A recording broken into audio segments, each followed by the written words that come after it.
Okay, here we are again. And I'm eating black licorice. Happy Halloween. And so we are on anger. If you struggle with anger, the S word struggling. Take responsibility for the anger you exhibit. It's your actions and your feelings. There's no place for blame. Take responsibility and power. Accept that anger is a choice when, how, and if to express it or not. Make a commitment to avoid using anger to control, intimidate, or punish others.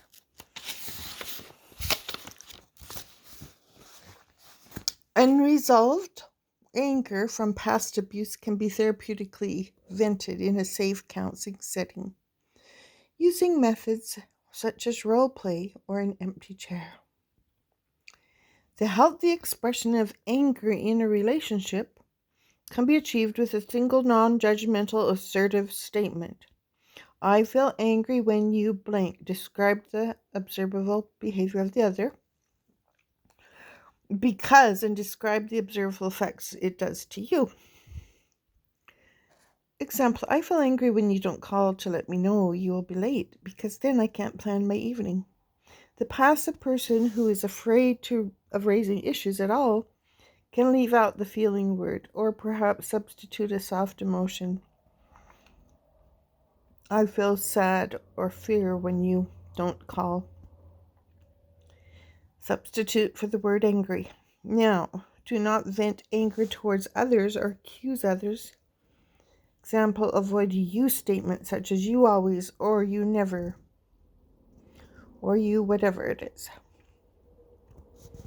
Understand that there is always a story behind others' behaviors and remain open to understanding the story so that the angry person does not have to rely on anger to make his point.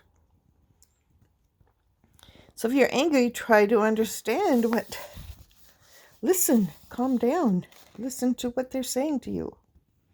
There's a story behind it. So for maybe people don't try to make you angry on purpose. Believe me that. It's terrible.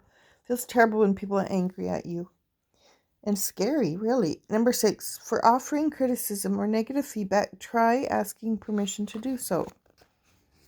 For example, do you mind if I say something to you that I don't like you doing? Do you mind if I tell you something? Number 7, always avoid physical violence, hitting, throwing, blaming, slamming, shaming, judgmental terms, name-calling, threats, yelling, and sarcastic tone, and put-downs. 8, focus on current issues and avoid bringing up the past, as people often disagree on memories of what actually happened. Agree to disagree on the past and then bring the discussion back to the present issue. Well, there's a lot on this, so this will help you. In receiving anger, avoid reacting and use a soft voice, tone, and sincerely reflect the angry statement so that the angry person feels heard and understood. Say, oh, yeah. Remember that the person who's angry with you is also angry with others and perhaps toward himself. You view the angry person as hurt, wounded, and powerless by resorting to anger. Anger is definitely not a strong thing to do. That means you're out of control. 11. The ability to hear and respond to angry criticism requires inner strength to set one's own needs and feelings aside. So before asserting your own view, use the sincere reflective statement to convey the understanding of the angry person's point of view. Example, so you feel angry when I don't call you to let you know I will be late, or whatever it is. Because then you can't plan your evening. Is that what you are saying? Anger may be a familiar habitual default reaction in which reason and power to choose are bypassed. Be determined to change the default reaction. Yeah, if you jump on people if you jump on your people in your life You're snappy at them and angry all the time. That's not good.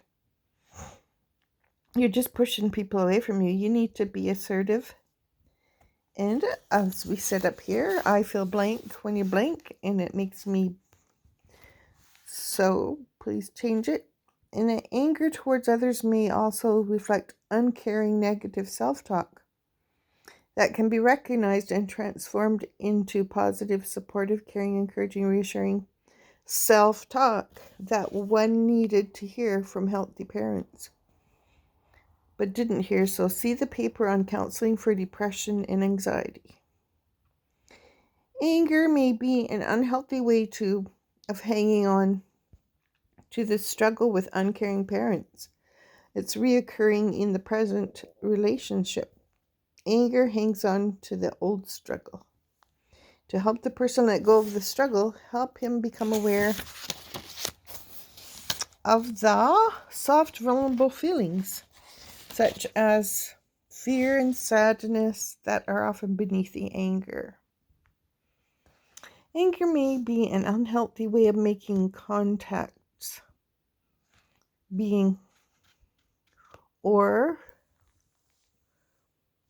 of being close to others, because healthy, caring closeness is too frightening or unfamiliar.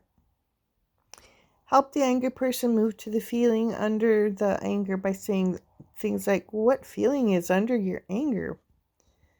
Sadness, fear, guilt, some other feelings? Soft feelings often communicate to others more easily than the hard feeling of anger. Example, I feel sad and afraid when you blink. To reach beneath the anger, say, if you were to let go of the struggle, what would you have left? And the person answers nothing. Then say, what feeling comes up inside when you think there's nothing left? The person answers sadness. This awareness can help the person let go of the struggle. The passive person is often afraid to express anger outwardly because of the need to protect themselves or others from feared outcomes. Help the passive client process anger by using other words such as frustrated, annoyed, perturbed, and cheated. Give the passive person the assignment to try the assertive statement directed in role-playing, then directed toward the counselor, then directed with permission to someone in his life with a report back on what happened. Congratulate the person for its courage and success. Move beyond power and control by problem-solving issues and reaching agreements with timelines to implement any agreement. So see the paper on making peace in groups and relationships. Avoid trying to settle difficult or conflicted related issues when driving in the car or going to bed, waking up, or eating, rushed in public or during activities for relaxation. Taking a walk. Be sure the setting is safe and private. Generally avoid interrupting a person who is venting angry feelings, and when possible, use a sincere, soft voice tone and reflect the angry person's point of view to help him feel understood. That works every time. You don't even have to explain yourself. If you just acknowledge, I see what you mean, okay, then you don't have to tell your side of the story because it doesn't matter most of the time. When you or the other person is feeling too angry to talk reasonably, say, I'm not able to talk right now, but I do want to talk about this as soon as possible. If the other person is withdrawn in angry silence, invite him periodically by saying, I'm ready to talk now if you want to. While anger may be expressed aggressively or passively or assertively, the healthiest expression is usually assertive. The ultimate goal is to learn how to express or withhold anger intentionally in a way that has the most effective healing and healthy outcome. Assess the safety and risk and avoid expressing anger toward a policeman or abusive spouse or perhaps an employer.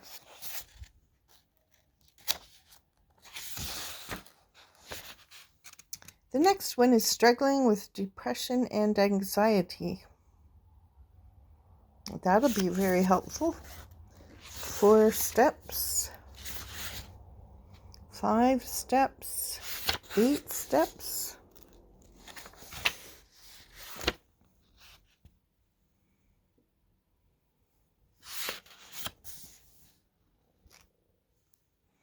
PTSD, and then we're into starving and sinning. So that's the last part of struggling that we're going to cover on our next video. Happy Halloween.